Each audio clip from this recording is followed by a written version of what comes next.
competence, it's a little different. Read it silently. Let's read together.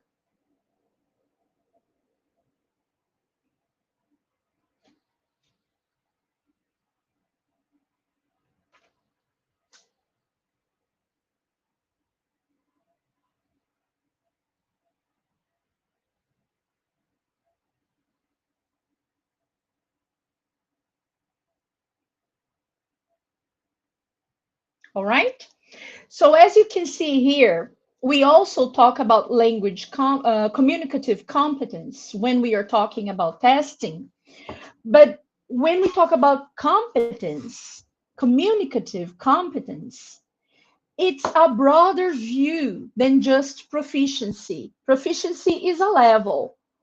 And then competence is what you can do with the language, like you said in the chat. If you can use the language effectively, right? Then you are competent. So let's move on to talking about the plateau. Oops, sorry. I think yeah, here. To talk about the language plateau now. So when we think of the student's language plateau, um, there are a few things that we associate with this, right? Type in the chat some of the things you associate. You know, like when the student is making progress, steady progress, and then all of a sudden they stop making progress at a certain level. Have you heard of this term before?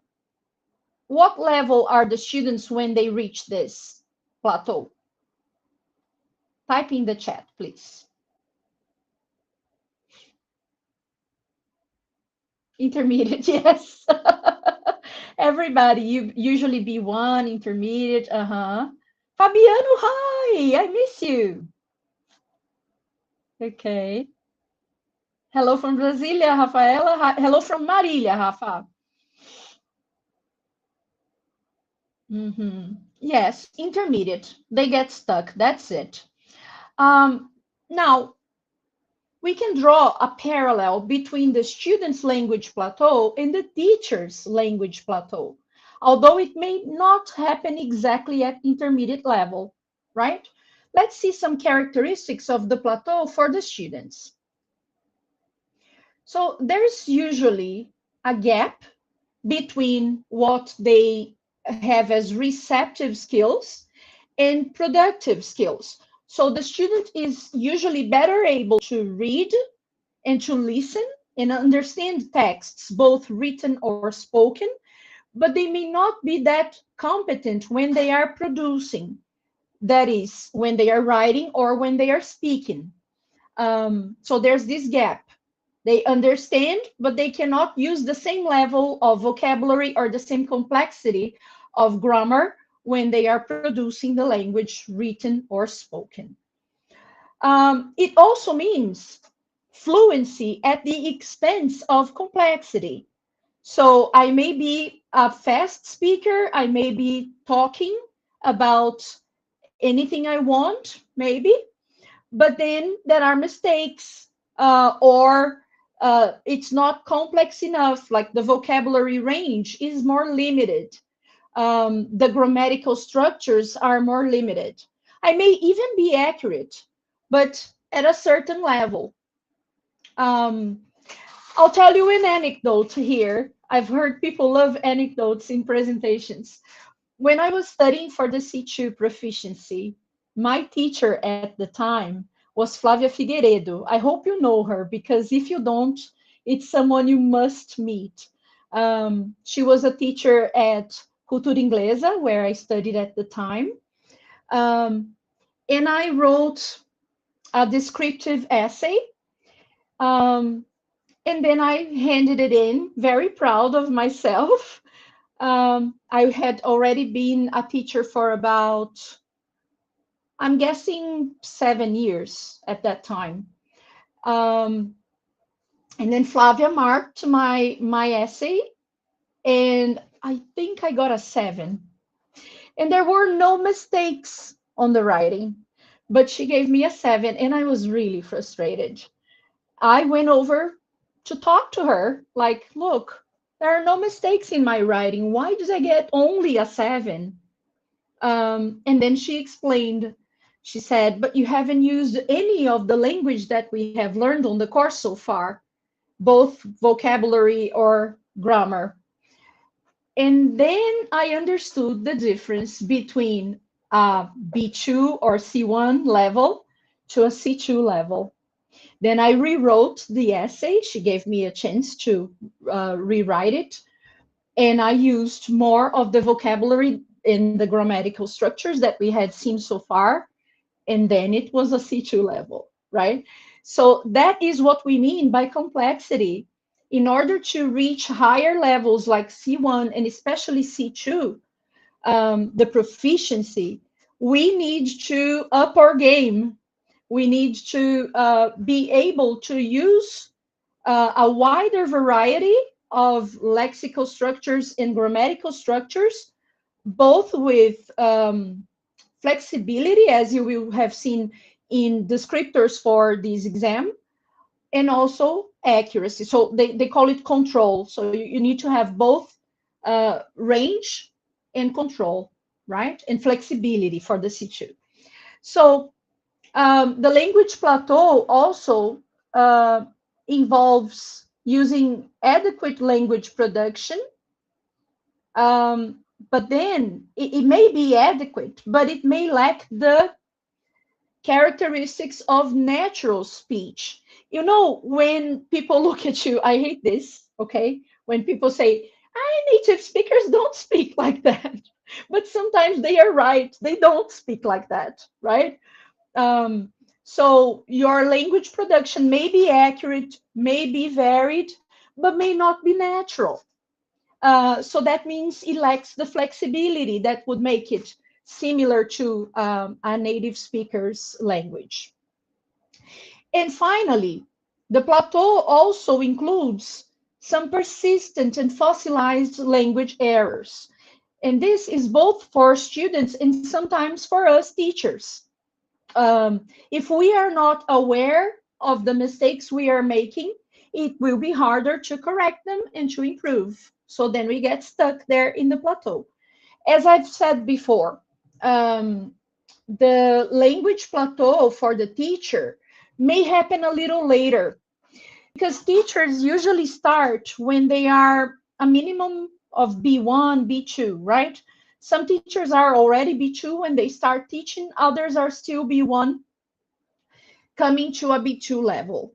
And other teachers have a C1 or even C2 level. But speaking of the majority of teachers in Brazil, we want to say that we are B2. This is what the government requires nowadays for bilingual schools, bilingual teachers. But the reality is that not everyone has a B2 level, right? This is the desirable level. So then that's where we get stuck.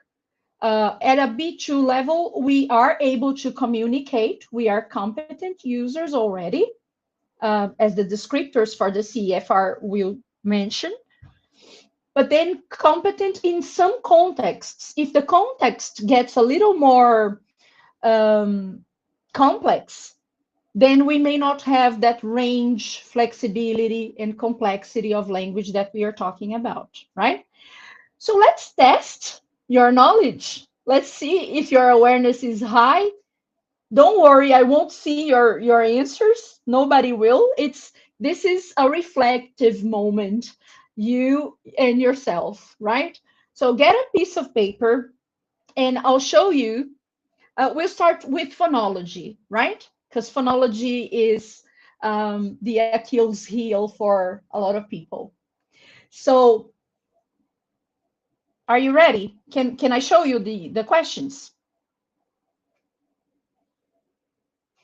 Wow, hello from Ottawa. Hi, Andrea. Yes, that's right, Alessandra. Okay, Joyce. Pre-intermediate to intermediate. I agree. Yes. All right, everyone, get a piece of paper, and here we go. Look at these lines separately. Let's look at letter A first. You can type your answers in the chat, but not just yet. Listen to the instructions. In each line, there is one word that doesn't have the same sound for the letter that is in yellow. You have the same letter sometimes or different, but the sound is different for one of them. So look at letter A only. Which one is the odd one out? Type your answer in the chat. I won't say if it's correct or not yet.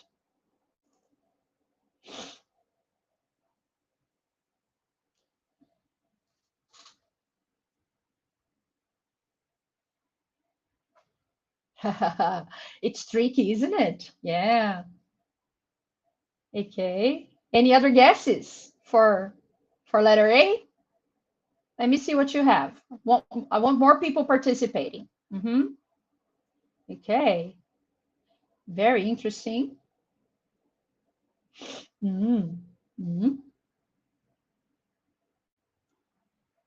Okay, I won't tell you which one is correct yet, but more than one person got it right. Okay, look at part B now. B is a different sound, right? So the same thing. 3 of the words have the same sound. One is different. Which one? Type in the chat.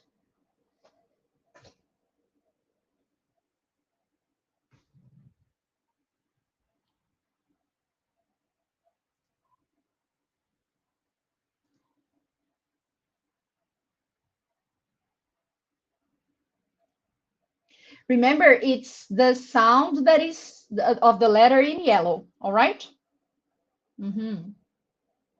Very interesting. More answers. Come on, more. So each person has a different word there. So let's see if the others can help. For letter B, one person is right. Yeah, one person is right. Okay, let's try C. Are you ready to move on to C? Okay, 2 people are right. 3. Okay, good. Well done, everyone. Letter C now. Focus on the sounds in yellow. Which is different?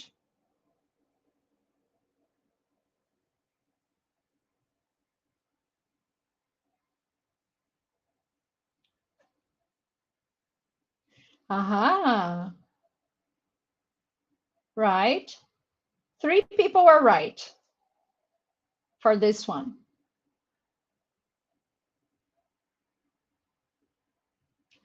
All right. Tricky, huh? Let's look at letter D now. Now the letter is the same for all of them, the letter S, but the sound is different in one. Which one is different? Letter D.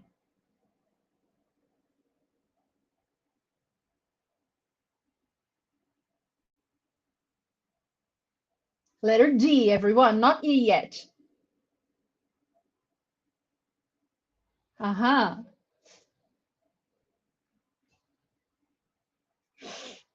Nobody got it yet. Try again. Try again. Aha. Okay. I think you got it now. I won't say it. All right. Now look at letter E, everyone. Letter E. Which is the word that has a different sound? And here it's interesting because you have 3 different letters that may be pronounced. I won't say more. I will give you spoilers.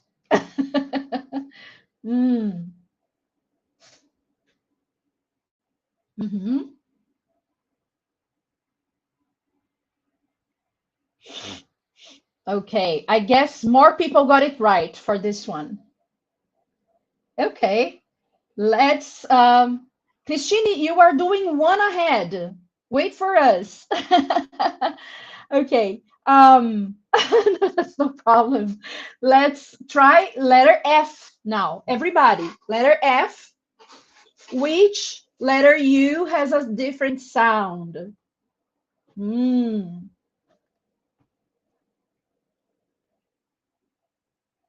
Hmm. Very interesting. Uh-huh. Okay, some people got it right.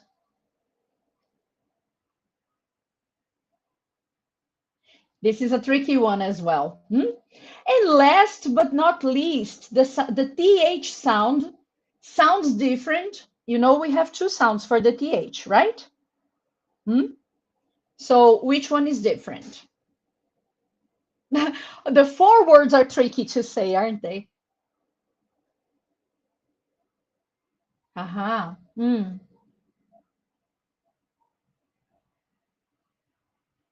Okay, more people got it right, huh?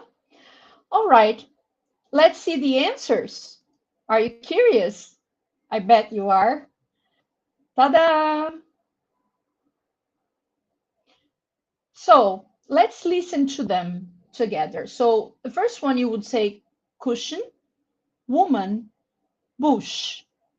A lot of people make mistakes in this word here and they say ba, but it's u actually, right? Like book.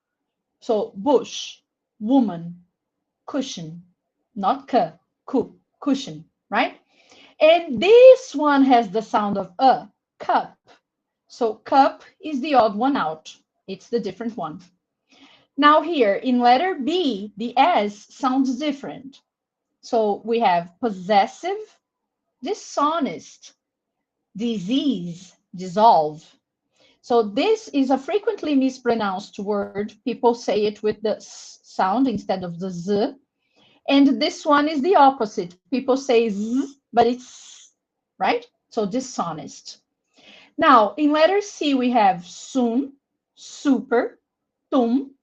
Oh, look at this. The B is silent. So we say tum, like tum, tum, tum, right? Tum. And here we say good, like book, right? So this is the odd one out. In the letter D, we have advise, eyes, house. And we have lose, right? And then in letter E, the E sound in young, view, view, university, but umbrella. And that's why we say an umbrella, but a university or a young man. And then letter F, we say cushion, bush, put, but we say blush. This one is very different, right? But be careful not to mispronounce here. We say put, not put, right? Or bush, not bush. And here, cushion, not cushion. Letter G, we have through, we have thorough, though, and thought, right? Were you surprised? Tell me in the chat box if you've learned anything different. These kinds of tasks are like sometimes I got you there. Oh, that's good. It's important when it's relevant, right? Thank you, Christine. So if you had said, "Oh, I got all of them right," then the webinar wouldn't have been relevant to you, right? I hope it is. Let's try again now. Still about phonology, because I did some research and people said that phonology is the area where they feel the least confident. And I think that applies to most teachers, unless you are a native speaker, right? But at least no natives. Now look here. This one checks word stress, but don't stress out. What's the stressed syllable in these words? Some of them are tricky. Um, check your, use a piece of paper and think about it for a while on your own. In the chat later, when I ask, you type the word, and then you may use capital letters for the stressed syllable, right?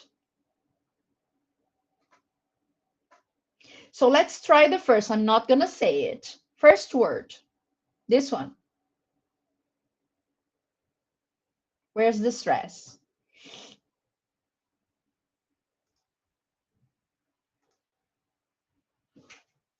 Yes. Okay, Cristine, Gustavo, correct. All right. That's it. Communicative. Communicative. Okay. Now the next word, this one.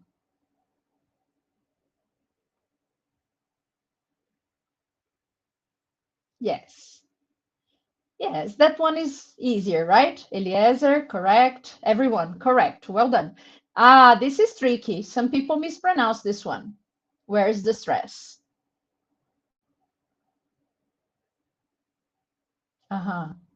Yes, you got it. Yes, Eliezer, Alexandre. It's harder to use the capital letter here because it's the first one, right? But yes, first syllable. And here,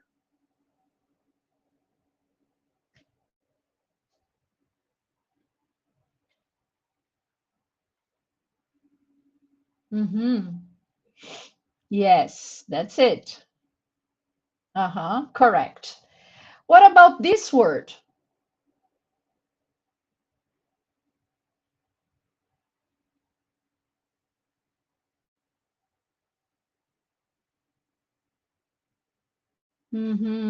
Yes, well done, everyone. Next one.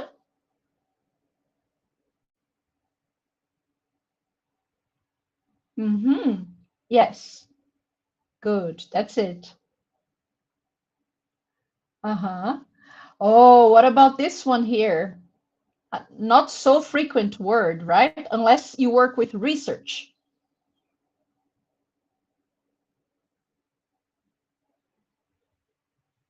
Mm. Mm. We have different opinions. All right. Okay, this one is a classic, at least for the students, huh? Yes. Aha. Yes. When my students mispronounce this word, I usually say, get a pen and circle the pen. Yes, you are right. Thank you. And here, oh, a word that is very important for teachers and frequently mispronounced.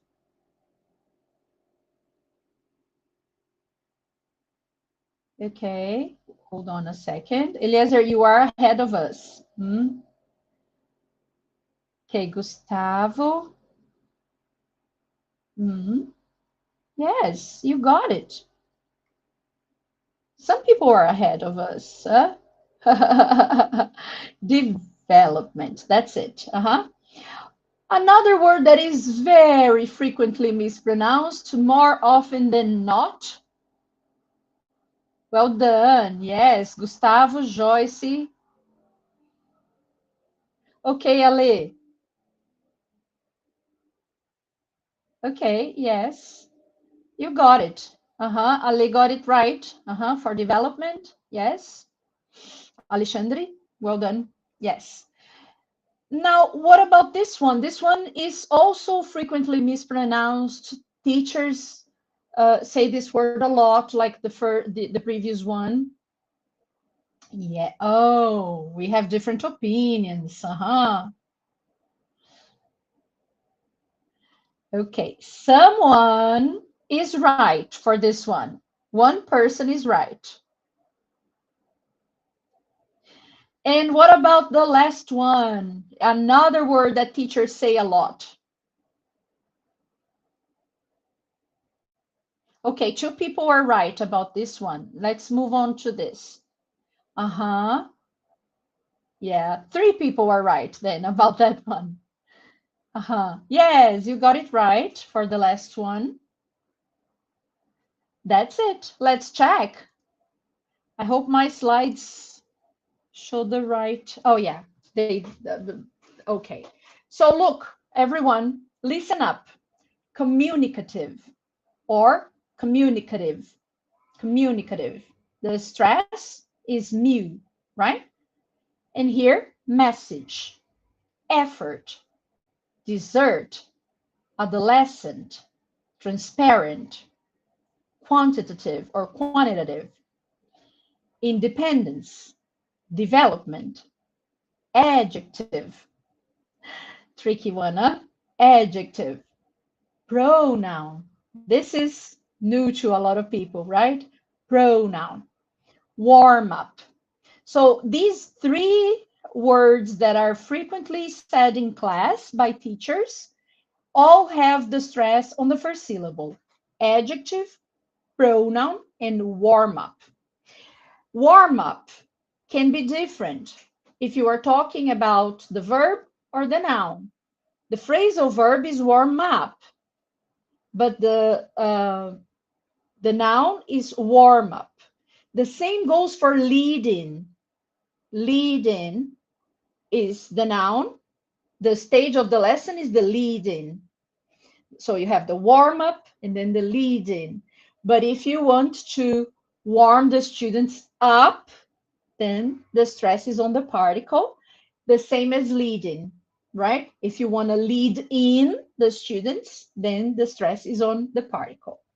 All right?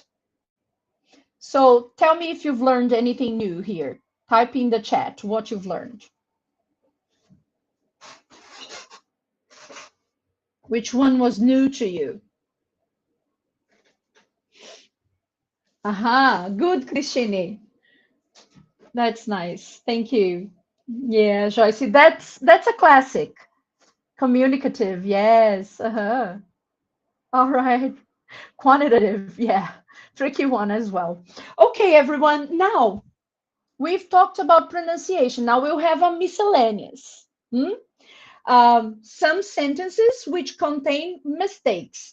Imagine you got a more advanced group of students at the school where you work, or if you are a private teacher, um, you have taken up a challenge and you are teaching a more advanced student. And then you are you are marking the essays or the writing of your students. And then they write these sentences here. They all contain a kind of mistake. Let's see if you would be able to give your students some feedback on the errors, right? Look at sentence 1 first. Only sentence 1.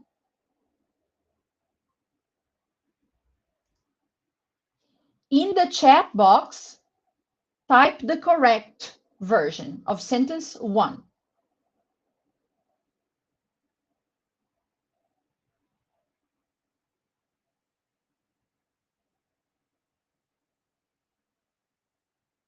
The kind of mistake could be about anything, word order, extra words that shouldn't be there. Okay, the differences between the pictures may be an idea, Alexandre. Yeah. About is extra, Vera. Well done. Yay. That's Portuguese interference. In Portuguese, we say discutir sobre. In English, we say discuss something. That's it, Christine. That's it. Okay, now there is a certain word order that would sound better here.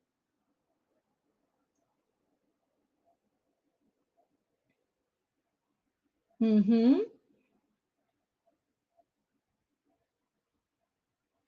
So we can agree that this part, okay, yes, that's it. That's more natural, Vera. Thank you. So discuss the differences. And you could say between the pictures, but in the pictures is fine. with your partners. That's it. Move on to sentence number 2 now. I gave you a spoiler for this one already. Let's see. Well done, Hudson. That's it. That was an easy one, right? Good. Let's move on to number 3.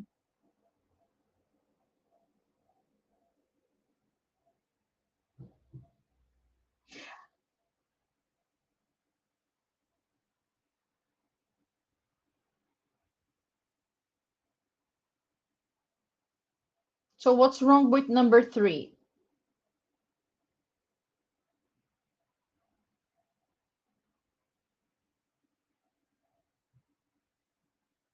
Mm-hmm. Okay.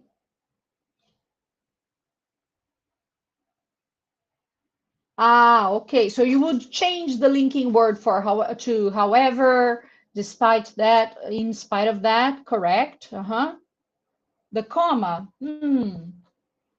Um,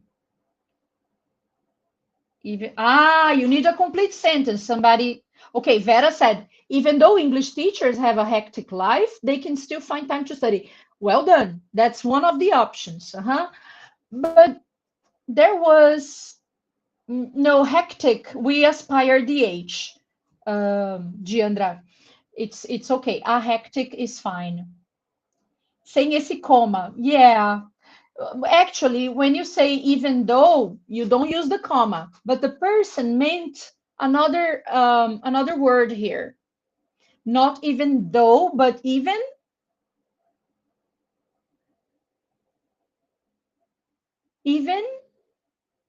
Not yet. Even so, yes, that's it. Even so, Gustavo. Yes.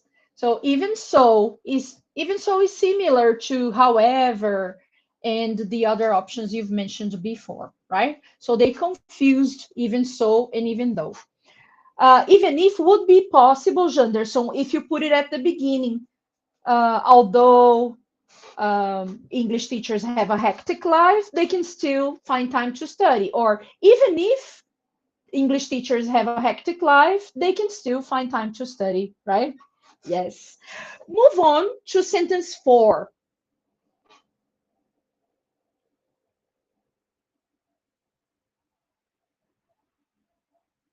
Well done, Christine. Yes, that's it.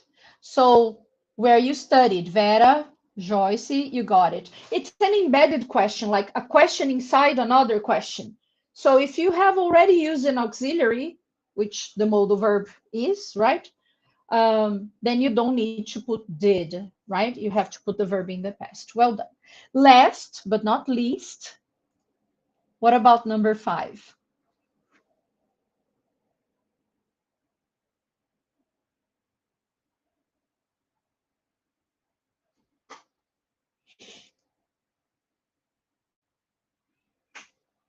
Mm-hmm. Yes, that's it. The preposition. We don't invest on, we invest in, right? That's it. Well, I have more, but we won't have time for the other ones. I'll show you here the answers to these ones in case you want to take a picture. And then if you want to study the next ones, I can show you here. Take a picture. Do you want me to show the key and then you compare later? You won't look now, promise? I'll share the key. Wait for it. Ta-da! Take a picture. Don't look now. And then you can check later, right? Okay, to wrap up, what contributes to fossilization then?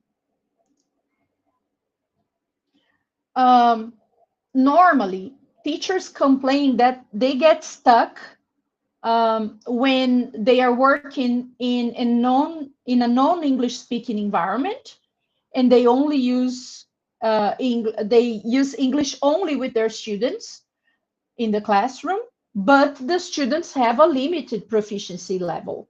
So then they have to simplify their language. They have to use simpler vocabulary, grammatical structures, and simplify the idioms, the phrasal verbs, and the language in general that they use, and also change their rate of delivery in order to make it easier for the students to follow them. So this is one thing. Another thing is, yeah, so these are a few things, sorry, that contribute to fossilization. And when we get stuck and our language doesn't make progress, we have some problems because of this, right? So then, when we don't have good teacher language awareness, we may not be able to deal with the learner's problems, the learner's questions, their errors, and give them appropriate feedback. Another thing that could be a problem is when you are planning the lessons, when you are evaluating what you will teach, when you are supplementing or adapting your materials may contain mistakes.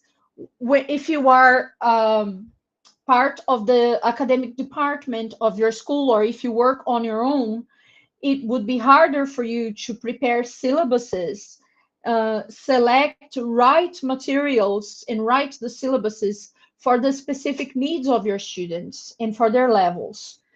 So if you don't up your game, it will be harder for you to help your students develop also and have a higher level. Um, Another difficulty would be you might tend to rely too much on textbooks instead of producing authentic materials, because then you would have to produce your own materials. Um, then the examples that you provide or the explanations that you provide for either vocabulary or grammar may be too simple or not rich enough for the students, or even your repertoire might be too limited, right, when sharing examples. um, we find it harder to monitor our own speech and correct ourselves, both in writing and speaking. We may even resort to Portuguese when we are teaching to explain more complex things. And there is also difficulty in accessing resources in order to study and to keep developing. So magazines, newspapers, even the internet might be harder for us to follow. And then some things that you can do in order to improve, besides courses, and we'll be talking about some courses you can take at Academy by 7, right? But besides courses, you can do some self-study. You can volunteer to teach, um, if if you are not a teacher yet, if you are a novice teacher, you can teach more advanced levels, take up the challenge, start teaching prep courses, because when we teach, we also learn, especially if you prepare your classes well, right? Expose yourself to the language by doing things in English that are not related to teaching, like in your free time, do reading, listen to music, watch movies, watch series. Um, these will expose you to the language and to more natural, authentic sources. I know this might sound a little old-fashioned, but a vocabulary notebook helps a lot.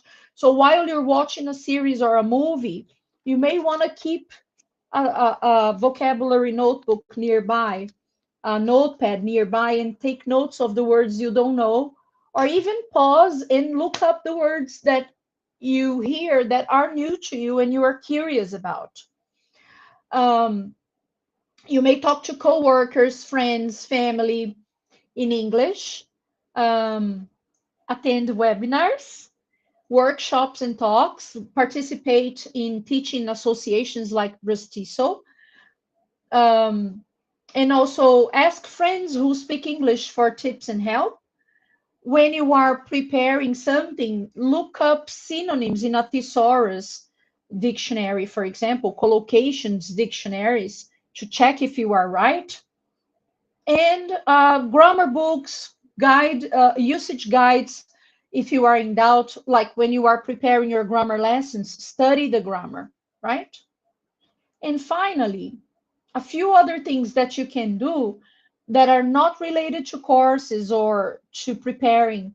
Um, find your motivation for studying, because when your motivation is intrinsic, it's easier for you to um, find it easier to study and uh, sustain this motivation to keep studying. When I say do your homework, it's not only the homework you do for your course if you are studying English formally, but doing your homework may be looking up the words that you are curious about that you have just seen in a TV series, on a TV series or a movie, um, or maybe also preparing your lesson carefully, because that's how you learn a lot of the time. Preparing interesting lessons to you also, not only to the students. Things that you want to talk about, search for new topics, for authentic materials. Be curious about the language. Like, okay, but why is this like this and not like that? Why do we use this word in this specific context? Switch your devices to English whenever possible. Find opportunities for real communication, like make friends who speak with people who speak English, be them native speakers or not. This next one, number 7, is something that many people forget to do. But think about this. I gave an example in class this morning about Kung Fu. I am a Kung Fu green belt. I used to do Kung Fu. When I started, I was really enthusiastic about Kung Fu. So then I wanted to talk about it all the time, including with my students, my coworkers, my classmates, and I didn't know how to say things in English. So what did I do? My homework. I started trying to look up the words. For example, in Kung Fu, you have a position that you have to bend your knees and stay like this, like an agachamento in Portuguese. We call it cavalo, but you don't call it horse in English. You call it the horse stance, because the position is the stance. So then I had to learn these things. So I found someone who knew a lot about Kung Fu and also who knew a lot about English. And this person helped me make a glossary of the most important things that I had to say about Kung Fu in English. If you have a hobby, learn how to talk about it in English, because you will have to do this, right? Um, and then be aware of your development needs. Design an action plan for you to address your needs. Maybe joining a study group, joining a course, or something like that, right? Okay, everyone. Regina from the marketing department at 7 has shared a link in the that you could see on top of the presentation, right? Um, so then, Regina, compartilha o link de novo. Não sei se ainda aparece para eles. Eu precisei desabilitar para mim, porque estava em cima do slide. Sorry. Compartilha o link de novo no. O link está fixado, gente. Aqui, ó, link do sorteio. Can you see it in the chat? Has everybody signed up for the raffle? Remember, this is. Yes, thank you, Regina. Obrigada. Okay. It's a course at 7, huh? All right, so here are my references. If you want to study more about the topic. This is a QR code, and the link is on top of the page now, if you haven't signed up for the raffle yet. These are the last minutes for you to do that. And now I will open for questions. So if you have a question, type it in the chat box. It's important you use a question mark so I can see that it's a question. And here you will be able to find more about 7 Academy by 7 courses in case you would like to take a course for teachers. Be it a prep course, CELTA, Delta. Okay, and now let's see. While Regina prepares the raffle, then we will, okay. That's a good question, Christine. I could make the slides available for you. Ó, a Regina tá falando que vai fazer o sorteio agora, ok? Regina will do the raffle right now. Good luck, everyone. So I will check, Christine, if we can make the slides available, okay? I will check with Disal how they could do that for you. I don't mind it if the material is available, okay? Joyce is asking which course for teacher I would suggest, Delta or CELTA. Joyce, this is a very specific question. It depends on where in your development you are at this moment. If you already have the CELTA, you can go for Delta. Thank you, Ale. Great to see you also. Answers to the sentences. Yes, I will share again. Just a second.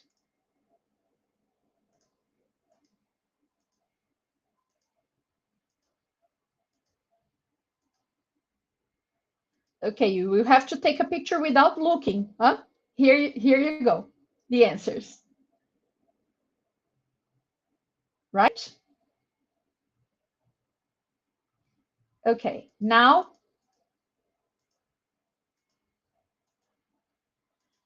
so about which course is better. It depends on where in your development you are now. I recommend doing Delta if you already have CELTA, right? Because the Delta is more complex, much more complex than the CELTA. Not that you need to have a CELTA before a Delta, but it will help you. You will probably have a better performance on the course if you do it in that order. Alexandre is asking if a CPE prep is relevant for ELT, and he already has the CELTA. They are different things, Alexandre. The CPE or the C2 proficiency is about language, and CELTA is about teaching. So if you think you need to brush up your English, the C2 exam or the C2 prep, even if you don't want to do the exam later, this is important for you to brush up your English. You will improve your, widen your repertoire, right? Broaden your repertoire, actually. Oh, we have a vencedora. We have a winner. Huh? Okay, let me see if I missed any questions there. Material, Delta CELTA, answers from 6 to 10, yes. References again, one moment. References are here. A lot of these references, by the way, are from my Delta Module 3, because my specialism was language development for teachers. So many of these references are the references that I had for the course.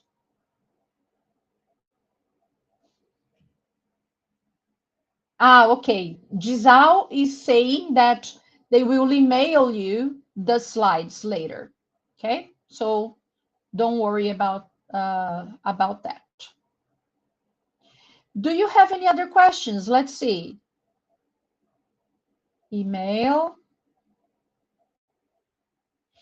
After CELTA and before Delta, what should we do? Alessandra, the $1 million question.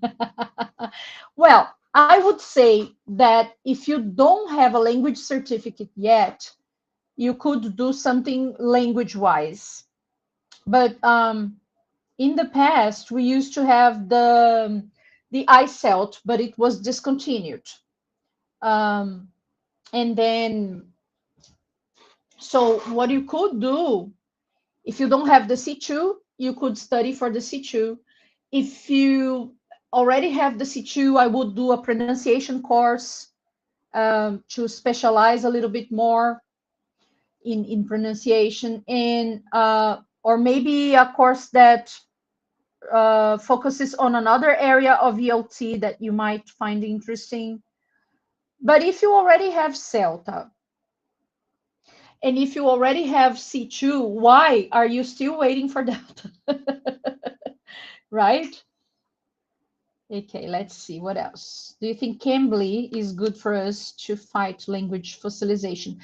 Honestly, Tatiani, I'm not that familiar with Cambly, so I'm not sure. Thank you, Christine. Thank you. Recommend groups where we can speak English among advanced teachers. Um, there might be something that I think Brustiso is preparing something in the teacher development SIG. So if you are not a Brustiso member yet, you might want to join Brustiso and join the TD, the teacher development SIG, because they have something called teacher's staff room or something like this. And it might be something related to that.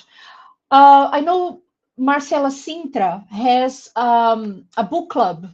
So for people who like reading, you may join a book club to be able to read and speak English among advanced teachers also. So these are just some of the options, right? Parabéns, Ana. Congratulations. Wow, you just got a course at Seven Academy, and it's 100% free, right? As 100% scholarship. Great to see you too, Vinicius. Okay, good that you're studying for the C2. Wow. Uh-huh. Oh, Cambly. Oh, okay. Yes, Tachani. So maybe it's a good idea. Yeah, that might be a good idea. There are language exchange groups also that you can join in São Paulo, those special interest groups that you may find. All right, everyone, I think we can wrap up. I went over the time a little bit. Sorry about it. Thank you so much for coming. It was a pleasure. Thank you for being here today. Thank you for having me, Disal, uh, and Regina. Thanks again for the invite. So I hope to see you soon in the future, and I hope to see you around. Right? Thanks, everyone. Bye bye.